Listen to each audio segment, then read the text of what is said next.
жаңғақ менікі. Енді менікі. Өй, жаңғаққа бірінші мен жеттім емес пе? Сенен маған өтті.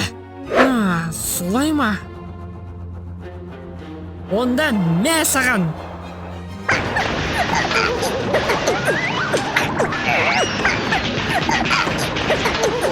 Ey, ne болды сонша қырылып? Борсық, айтшы. Жаңғаққа бірінші болып жеткен менікі болу керек емес пе? Ағайын боп екеуіңе не жетпейді осы? Бір болмашы дүниеші қырқысасыңдар да жатасыңдар. Осы жаңғақты бөлісіп жесеңдер нелерің кетеді, я? Бостандық! Құдай-ау, көретін күнім бар екен ғой. Рахмет жігіттер, көп жасаңдар. Алла разы болсын. Шайға кеп тұрыңдар, я? Ал, не болды? Абай айтпақшы менікі дегеннің бәрі оныкі болды. Кім айтпақшы? Әй, қоя берші. Міне, дүние дегенің түбі шіріп. Ал екеуіңе таласқанға қалқанда жоқ. Білім қазына қорының қолдауымен.